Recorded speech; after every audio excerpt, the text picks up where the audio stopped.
it's your girl Nadine. I am so sorry I was on such a long hiatus, but I am back and I have a new kind of video for you guys where I'm gonna show you two different ways, two different methods in which you can get long lasting makeup. You'll stay matte and fresh looking all damn day, girl. Like basically all damn day. So one of these methods actually is going to be like a little bit on the controversial side. And so yeah, stick around and stay tuned to see what I mean when I say a little bit on the controversial side. So yeah, please stay tuned for this video and I hope you guys enjoy. Oh, please make sure that you hit that subscribe button right now. Please make sure you do that for your girl so I can continue to bring you guys more videos like this, and I hope you enjoy. Please stay tuned. If you are someone who has really dry skin, I wouldn't say that this is going to be the tutorial for you, but you know, like I say in all my videos, maybe you still can get some tips out of this video. One of the ways that I'm going to show you how to get long-lasting matte makeup throughout the day is pretty controversial because a lot of people disagree with this method and a lot of people might have had bad experiences doing this method. But I decided that I was going to put it in my video because even though you know, I have other methods that I can do as well to have long-lasting makeup, this method is still my best method to having long-lasting makeup. And that is, of course, with milk of magnesia. Yeah, I said it, milk of magnesia. But I'm going to show you guys how I use it and why it's not damaging to my skin. Everyone's skin is different, so I don't want to say, you know, that it won't affect your skin in any way, because it may or it may not. I've been using it for years now. I want to say at least 5 to 6 years. And I have not had any skin irritation, nothing of the sort. I have never experienced any problems. I only put it in my T-zone area because that is where I get oily for the most part. If you don't know what milk of magnesia is, this is what it looks like. Okay, so it's a saline laxative and people use it for, you know, if they are having stomach issues, they need to, you know, have some kind of means to use a bathroom, or if like you have cramps or things of that nature. So it's usually for ingestion. But either way, you know, when this trend started a couple of years ago, you know, it was really controversial because, you know, some found that it worked really well for them, but then it was beginning to damage their skin. You know, some had that issue and some didn't. So, you know, I'm one of those people who never experienced any problems with it. So, I did some research on it just to give you guys some information that I did find about it, and so you can also do your own research as well and determine if you do want to give this method a shot. And the way that I'm going to show you how I use it, I feel you won't have that problem. But again, like I said, everyone's skin is different and I have not had any issues whatsoever with ever using the product.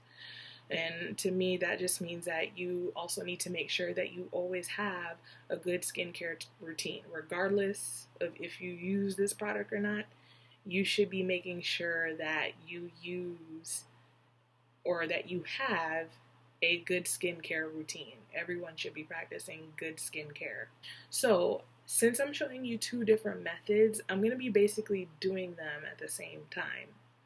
So on this side, I'm going to do the milk of magnesia, and then on the other side, I'm going to do my other method I like to shake the bottle up. And then I like to use a clean brush like this. Open it.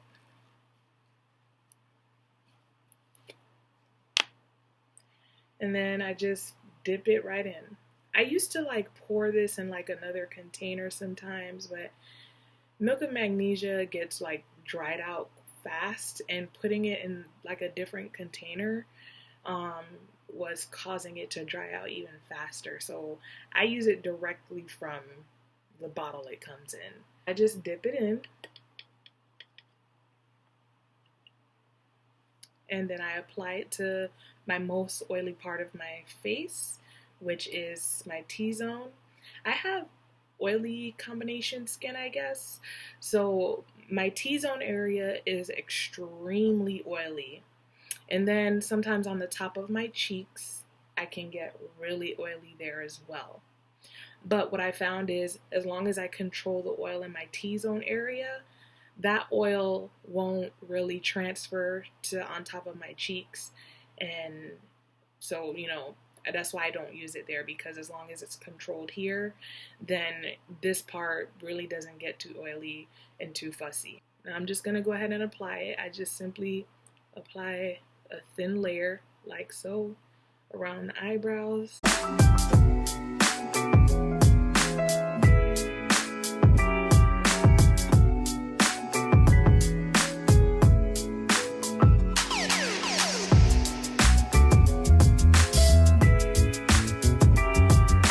You gotta let it dry for a few minutes.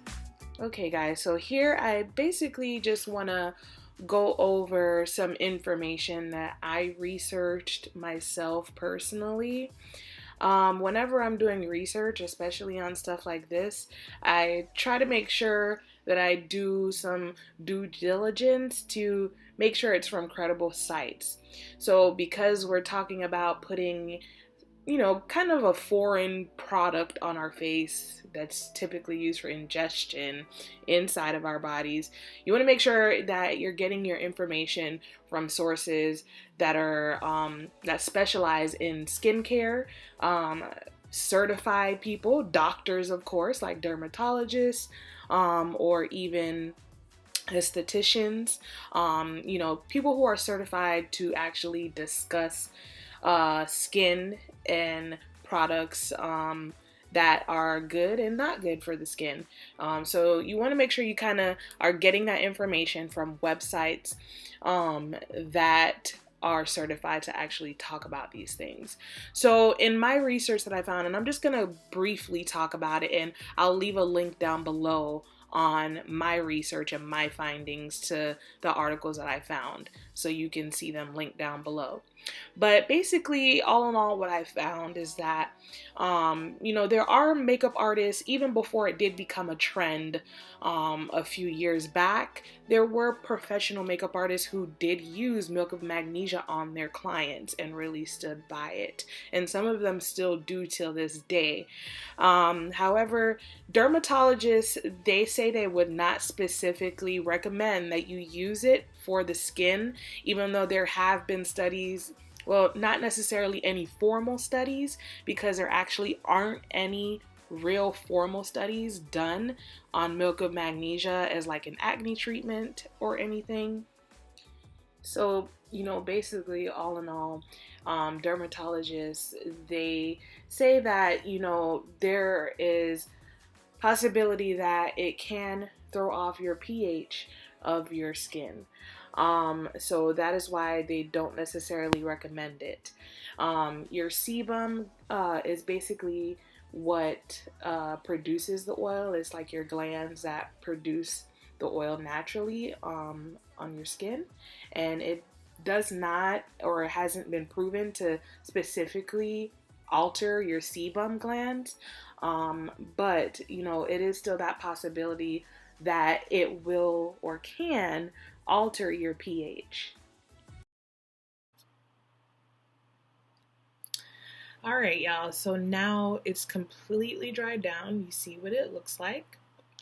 So here's the part now where it gets a little different from how I've seen a lot of other like beauty bloggers and stuff like that had used it in the past when it was like a high trend at that point. What I like to do now at this point is use a primer over it. And a primer that I've really been liking over it as of late. I've just been liking this primer a lot as of late. And I have the travel size one, but I'm going to have to get the regular size one. It's the Cover FX Mattifying Primer with Anti-Acne Treatment. This is what it looks like. Now, you don't have to use this particular primer, but this is like a clear, lightweight primer. You want to use something that is kind of like this. It's with salicylic acid, so maybe like a primer that has that kind of ingredient, like just a lightweight kind of primer that you want to use over it. So this is one that I like. Another good one that is good to use over it is the e.l.f. Primer. It's the Poreless Face Primer. This is like a silicone base primer, so something like this also is pretty good. You want to use like a primer that's more like kind of lightweight. So I just squirt a small amount like that, and then I go directly over it and rub it in.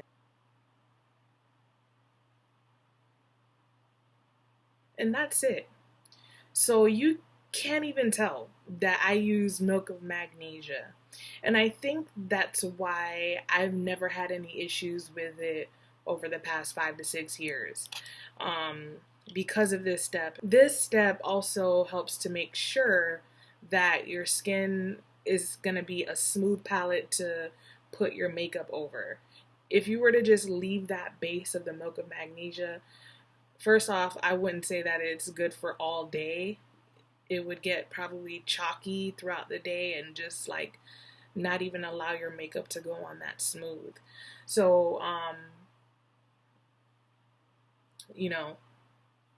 that pretty much helps to make sure that that doesn't happen.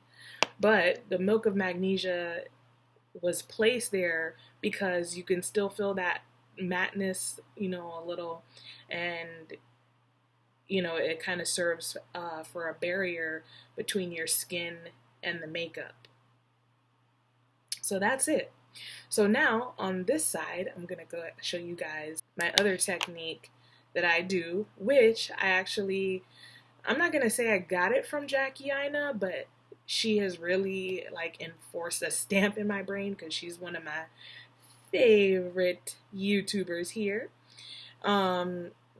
This is definitely something that I see her do a lot, and I've heard of this method before in the past, of putting your powder. Actually, what I've heard prior to seeing Jackie Aina do it on her YouTube channel was to put your face powder underneath your liquid foundation. But the step that's different, in which Jackie Aina does as well, is using a face setting powder instead of your powder foundation, because there's a difference between the two. If you use a face setting powder, it is going to do exactly as it says. It sets the makeup. So basically what we're going to do, we're going to use a loose face setting powder pre-liquid foundation and after. Just like how you do in your normal makeup routine steps. So I'm just using the same primer. I'm putting it on my forehead and my nose. Again, my problematic areas, T-zone and cheeks.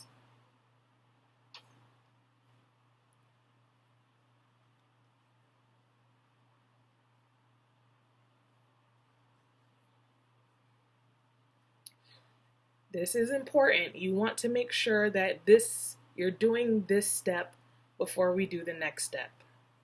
All right, so we're all primed up. We're good to go. Want to use again a loose face powder for this next step. The one that I like to use is Airspun. I would, definitely suggest that it is a soft powder, a powder that is finely milled, meaning that it's not like a thick powder or anything. You just want to make sure that it is a good, smooth, finely milled setting loose face powder. Also, you want to make sure you have a damp beauty sponge, makeup sponge. And I like to use the butt of it. Dip it into your powder.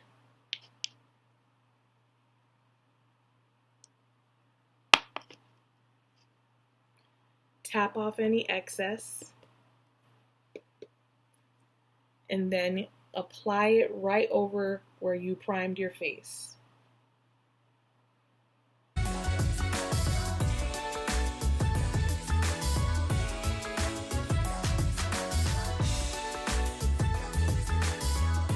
Make sure I get my nose good, because boy, do my nose get oily. Ooh, that thing be getting so oily. I like to dust off the excess powder. So I use a fluffy brush like this, nothing fancy, and then I just brush it off.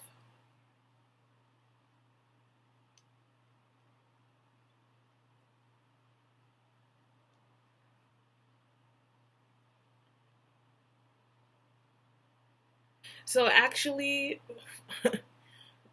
for that step, I typically do not use my sponge when it's damp.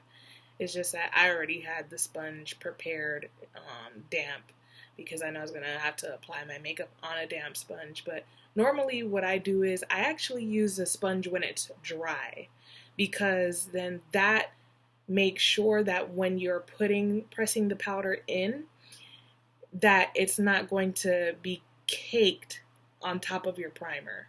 So make sure that your sponge is dry at this part where you're putting your face powder over top of your primer, okay? Dry sponge. So now I'm just gonna go ahead and put my eyebrows on really quick, and then I'll come back on to show you guys what it looks like with my makeup on over it. Alright guys, so I'm back from doing my eye makeup and my brows. So we're going to continue with the rest of the face. So we're just going to go ahead and apply our foundation as normal. Now I'm going to just go in with my Bobbi Brown Skin Longwear Weightless Foundation. This is in the color 5.5 Warm Honey.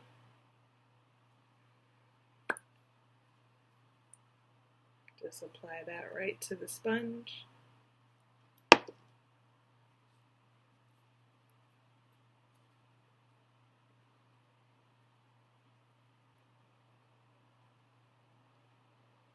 I don't know, this sponge is not doing it for me. I think I'm going to switch to a brush.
Alright, so what we're gonna do is just bake just for like 1 to 2 minutes really, so not much of a baking, just kind of letting the makeup set in for a little bit.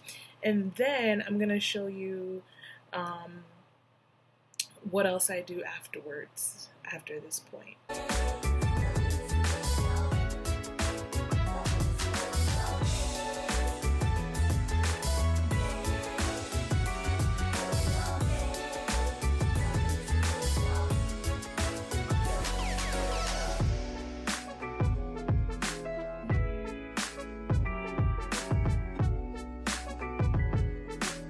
Now, what I'm going to do is just set the entire face, the rest of the face that I didn't set, and I'm just going to go ahead and go back in with my Airspun powder and just lightly tap it with my little puff here and just lightly press it in.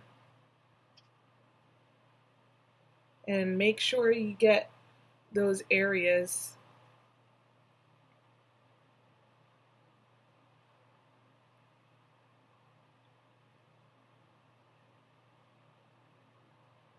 that are most problematic as far as oil is concerned. And that's what I'm doing here for my T-zone area.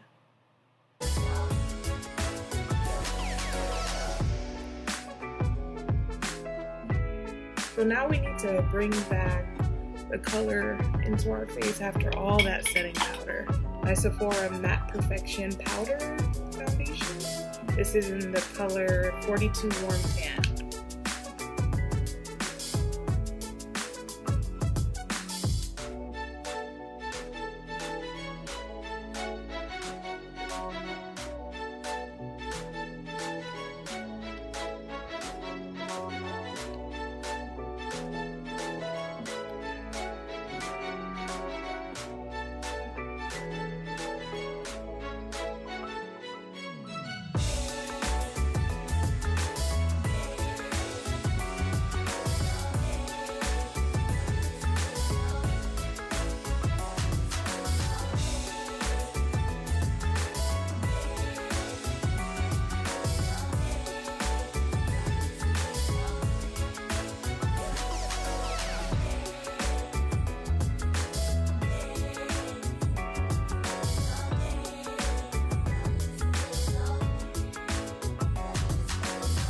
We're gonna spray a little, why can't I think of the name? Some Fix Plus. This is actually Prep and Prime. And just gonna spray that all over.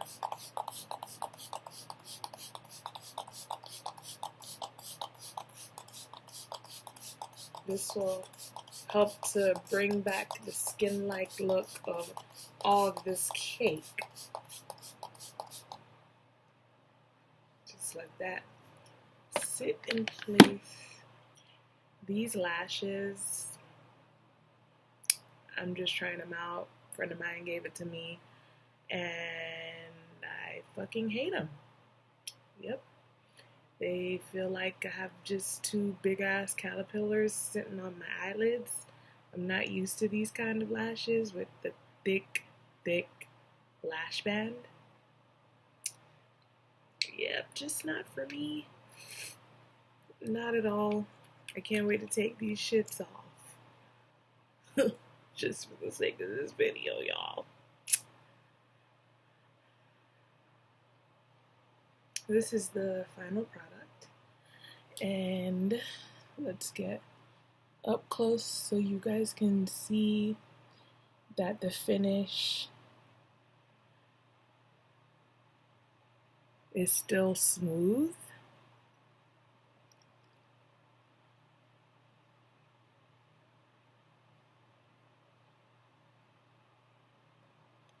So,